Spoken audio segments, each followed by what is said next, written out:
Assalamu alaikum достор. Амансыздарбы? Доктор Аманбаев, эндокринолог. Кайрадан сиздердин кызматыңыздарда. Бүгүн дагы сиздерге буга чейин эч кимден укпаган жана сиздер үчүн өтө маанилүү жада калса зарыл болгон маалыматтарды жеткиргени чыгып калдым. Акырына чейин бирге болуңуздар. Демек, буга чейин эле боор тууралуу бир-эки видео чыгарганмын. Мунусу алардын толукталышы жана бекемделиши болмокчу. Жана бул маалыматтар сиздер үчүн өтө керектүү. Демек, кызматы тууралуу айта турган болсом, эгерде боор болбосо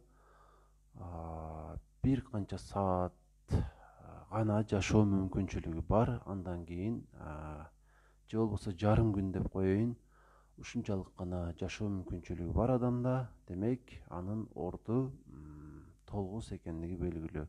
Ошондуктан ал органыбыз тууралуу көбүрөөк билип койсоңуздар жана ал эмнеге муктаж жана аны оорутпаш үчүн эмне кылыш керек экенин билип койсоңуздар, жана ошол нерсеге амал кылып аткара турган болсоңуздар, буюрса бул нерседе сиздерде эч кандай көйгөй болбойт. Демек, боордун 600дөн ашуун кызматы бар экендиги аныкталган.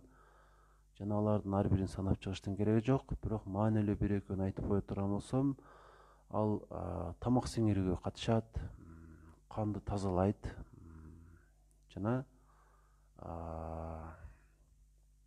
организмдин бүтүндүгүн камсыздоого дагы катышып турат. Гормондорду бөлүп чыгарат деп айтсам да болот.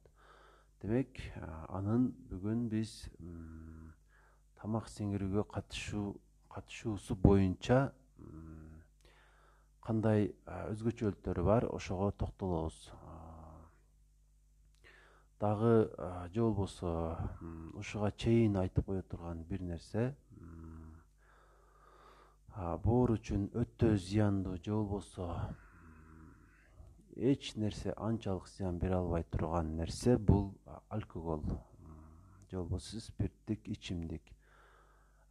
Эгерде ошол нерсени үзгүлтүксүз жылдар бою колдонуп жүрсөк, сөзсүз түрдө бул нерсе бизди кабырга жеткирет. Ошондуктан бооруңузду бекем кылам десеңиз, ошол нерседен жаа бою алыс качып жүрүңүз. Демек, киришейли. Жүрөктөн чыккан артерия же болбосо жүрөктөн чыккан ошол кычкылтек менен каныктырылган кан артериялык тамырлар аркылуу бүтүн денеге жеткирилет. Андан кийин веналык тамырлар аркылуу кайрадан жүрөккө келет. Жана бул нерсе бардык органдарга таандык, баарында ушундай болот. Мисалы ашказанды ала турган болсок, ошол жерге артериялык кан аркылуу кычкылтекке каныктырылган кан келет дагы, органды толугу менен кычкылтек менен камсыздагандан кийин кайрадан веналык тамырга чыгып туруп, ошол кан көмүр кычкылдуу газына ээ болуп калган кан ошол венага чыгат дагы, андан ары өзүнүн жолун улайт. Бардык органдарда ушундай болот. Бирок бир гана боордо өзгөчөлүк бар. Ал өзгөчөлүк эмне десеңиздер, илимде муну чудесный сет деп коет. Тагыраагы боор клеткаларына кычкылтек менен каныктырылган кан менен кошо көмүр кычкылтек менен каныктырылган кан дагы келет бир учурда. Жана ошол экөөсү ошол жерде ар бири өзүнүн кызматын аткарып бүткөндөн кийин гана жүрөккө кайтат. Бул нерсенин эмне кереги бар эле? Бул нерсенин өзгөчөлүгү ушунда: брыжеечный артерия деп коет, верхний нижний брыжеечный артерия деп коет. Ошондон чыккан кандар боорго келгенин себеби алар тамак аш сиңирүү органдарынан чыккан кандар болуп, алар түздөн түз жүрөккө бара турган болсо, вена аркылуу организмди уулап коймок. Анткени андан ошол тамак аш сиңирүү органдарынан зыяндуу болгон ушунчалык көп нерселер бөлүнүп чыгат жана ошолорду тазалап коюу кызматы боорубузга жүктөлгөн. Демек, артерия менен клеткалар камсыздалат дагы, вена аркылуу келген кандар аркылуу ошол кан тамырдагы кандар зыянсыздандырылат деп айтсам болот жана кайрадан ошол жүрөккө баратын вена аркылуу келет. Боордун дагы бир өзгөчөлүгү ушул болуп саналат. Тамак аш сиңирүү органдарынан келген кандарды тазалап туруу. Демек, андан ары улай турган болсом, ушул кызматты ал дайыма так аткарып турушу үчүн биз боордун жакшы иштеп турушуна жардам беришибиз керек. Кантип? Жакшы билесиздер, боор өт дагы бөлүп чыгарат жана ал өт капчасына толот. Мисалы, 24 саат бою өт бөлүнүп чыгып турат жана өт капчасына толот дагы. Биз тамак жеген учурда ошол өттөн суюктук бөлүнүп чыгып, тамак сиңирүүгө катышат. Эгерде биз ачка болуу аркылуу сааттар бою же болбосо күн бою тамак жебей кое турган болсок, ошол өт капчасына топтолгон суюктук, өт суюктугу батпай калат деп айтсам дагы, мындайча айтканда грубый деп коебуз го, грубый айтканда ошол толуп кетет дагы. Ашыкчасы 12 чейге түшүп, андан ары ашказанга дагы келип, зарна деп коебуз, изжога. Ошол нерсе ачуудан бизди кыйнап коюшу мүмкүн. Ушул нерсе тамак ашты убагында жебей койгондон болот. Бул анын бир зыяны. Андан караганда алда канча коркунучтуу зыян бар, ал болсо төмөнкүдөй. Ошол эле өт суюктугу эгерде ошол 12 чейге кетпей, кайрадан боорго өтүп кете турган болсо, кандайдыр бир себеп менен, бул нерсе дайыма эле боло бербейт, бирок болуп кете турган болсо, адам бир канча сааттын ичинде ошол өт суюктугунан ууланып, өлүмгө чейин жетиши мүмкүн. Бирок биз көп убакыт бою ачка жүрүү аркылуу ар дайым ушул процессти жай жүргүзөбүз. Мисалы, бир чыкканда 10 мл суу чыгып кетти дейли, же болбосо андан көбүрөөк суу чыгып кетти. Жок, ал 10 мл аз болуп калат. Бир чыкканда ошол өт толоо суюктук бардыгы боорго өтүп кетти дейли, жана бул аркылуу биз өлүмгө дуушар болушубуз мүмкүн тез убакыттын ичинде. Ал эми бул процесс өтө жай дагы жүрүшү мүмкүн. Биз көп убакыттар бою ачка жүрө турган болсок, өт суюктугу тамчы болуп боорго өтүп, боор клеткаларын жабыркатып, анын натыйжасында ошол боор клеткаларында тутумдаштыргыч ткандар пайда болуп, боор катуу болуп калат. Жана натыйжада эмне болот? Биз ачка болбой өз убагында тамак жегенибизде ошол өт толгондо өт суюктугу ошо ичеге түшүп туруш керек эле. Эми ал толуп бир эле убакта боор токтобой эле өттүн суюктугун чыгара берет деп айттык. Ушул учурда эгерде өт толуп турган болсо, боор дагы эле үстүнө чыгара берген болсо, ашыкча өт суюктугун боор айдай албай калышы мүмкүн. Ушундай учурда биз тамак аш аркылуу жеген майлар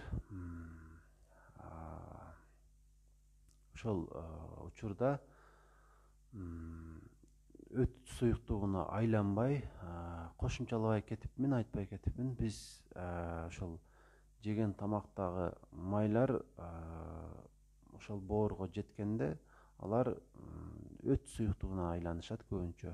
Ушул нерсе кечеңдеп кетиши мүмкүн. Эгерде өт суюктугу дайым толуп тура турган болсо, ошол боорго түшкөн майлар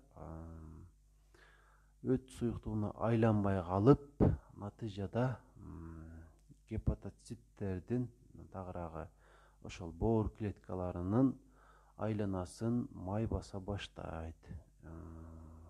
Жана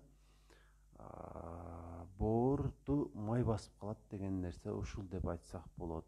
Жана ушунун натыйжасында тутумдаштыргыч ткандар пайда болуп, боор катуу болуп калат. Фиброз же склероз болуп калат. Ушундай клеткалар пайда болот. Жана анын натыйжасында боордун цирроз оорусу калыптанышы мүмкүн. Жана бул учурда артка кайтуучу механизм иштебей калат. Жана боорду алмаштыруу аркылуу гана канчадыр бир деңгээлде өмүрдү узартуу мүмкүн. Бирок бул нерсе дагы 50-50 тагыраагы же бизге жаңы коюлган боор же иштеп кетет, же иштеп кетпейт. Иштеп кетпей аллергиялык реакция күчтүү болуп кетип турган болсо, адамды өлүмгө албетте учуратат. Цирроздон кийин малигнизация деген термин бар. Ошол жерде рак клеткалары пайда болот. Жана билесиздер, рак болгондон кийин өлүмдүн жакындаганын ушундан билсек болот. Эмне кылуу керек? Бул жерде эки чечим бар. Медициналык жардамга токтоло турган болсок, цирроз болгондон кийин процессти кечеңдетүү гана мүмкүн. Тагыраагы гепатопротекторлор менен, өттү айдоочу дарылар менен, ачка болуу менен, диета кармоо менен, ушул нерсени же болбосо клеткалардын өлүмүн бир аз азайтуу менен өмүрдү бир аз узартуу мүмкүн. Же болбосо арга катары акчасы көп болсо, же болбосо элден жардам жеткен болсо, боорду алмаштыруу аркылуу көбүрөөк жашоо мүмкүнчүлүгү бар. Бул дагы ошондой мүмкүнчүлүгү азыраак нерсе. Ушул нерсеге жеткиңиз келбесе, бооруңуз ар дайым сизге жакшы кызмат кылсын десеңиз, сизге бир гана нерсени сунуштайм. Бир эмес, бир канча ошолорду санап өтөйүн. Өйдөдө айтып өттүм, боор үчүн эң коркунучтуу нерсе бул спирт деп. Ошондуктан ар кандай спирттик ичимдиктерди, арак, шампан, вино, пиво, коньяк жана башка ушундай спиртке бай болгон суусундуктарды такыр колдонбой койсоңуз, эң чоң кадамды таштаган болосуз. Бул бир. Экинчиси, эрте мененки тамакты мүмкүн болушунча эрте жешиңиз керек. Жада калса саат 7-ге чейин жеп койсоңуз эрте мененки эң сонун болот. Жана жеген тамагыңыздын эң чоң үлүшү дагы эрте мененки тамакка туура келиш керек. Жана эң майлуу тамак дагы эрте менен жеилиниш керек. Эң порциясы көп тамак, эң майлуу тамак, жана күн бою же болбосо кечки тамакты билесиздер, биз үчүн өтө кадырлуу. Ошол нерсени эрте мененки жылдырып коесуз. Кечки тамакты болсо өтө жөнөкөйлөштүрүп жибересиз. Ушул нерсени аткаруу аркылуу дагы бооруңузду бекемдеп, аны абдан жакшы сактайсыз. Эмнеге эрте мененки тамак күчтүү болуш керек? Эстеп көрүңүз, мисалы, эрте мененки тамак менен түшкү тамактын ортосундагы аралык 4-5 саат. Түшкү тамактан кийин кечки тамакка чейинки аралык дагы 4-5 саат. Ал эми кечки тамактан эрте мененкиге чейинки аралыкты эстесеңиз 10 сааттан ашат. Демек, бул аралыкта өттүн толуп калуу мүмкүнчүлүгү башка убакка караганда өтө көп болот. Жана эрте менен өт толуу болот. Аны бошотуу үчүн, тамак сиңирүүгө катыштыруу үчүн эрте менен сөзсүз түрдө тамактанып, андан кийин үйдөн чыгып кетүү керек. Жана бул процесс абдан жакшы иштеш үчүн тамактануу учурунда жана андан кийин жарым саат аралыгында дагы бооруңузду өтө жылуулап коюшуңуз керек. толук эле ушу ичиңизди өтө жылуулап кое турган болсоңуз, ушул нерсе процесс абдан жакшы ишке ашат. Негизги сунушум ушул. Кошумча, эгерде гепатит Б, С, Д, Э, Ф түрлөрүнө кабылып калууну каалабасаңыз жана андан кийин өнөкөт гепатитке өтүп кетишин каалабасаңыз, инфекционист дарыгер менен кеңешип, ушул ооруларга эмне деп коет эле, вакцина алып койсоңуз абдан жакшы болот. Баасы дагы арзан жана эч кандай сизге ден соолугуңузга коркунуч алып келбейт. Бир жолу алган вакцина 5-6 жылга толугу менен жетет. Ошол аралыгында бооруңузду ушул вирустардан толугу менен сактайт десем болот. Ошол учурда дарыгерге же болбосо ошол тишти дарылаган стоматологко коркпой эле бара берсеңиз болот. Анткени кимибиз менен болсо дагы тиш менен көйгөйүбүз жаралбай койбойт. Ошол убакта тиш докторго барганда андан башка адамдардан гепатиттин вирусу жугуп калуу мүмкүнчүлүгү аз болсо дагы бар. Негизи азыр баары эле жакшы дешет. Билип болбойт, балким адашып колдонуп алуу аркылуу жугуп калышы мүмкүн. Жана бул нерсе башталганда кайсы гана оору болбосун, негизи адамды жыгытат. Ошол катары гепатит дагы сизге өтө чоң көйгөй. Ден соолукка дагы, материалдык жактан дагы өтө чоң чыгымга дуушар болосуз.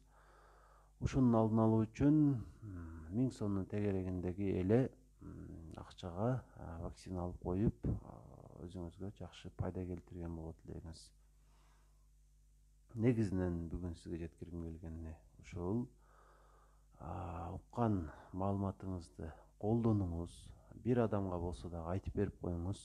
Мүмкүн болушунча жөнөкөйлөштүрүп айткан аракет кылдым. Илимий тилде бир аз башкачараак айтылмак. Эмнеси болсо дагы сиздерге түшүнүктүү болгону маанилүү деп ойлойм.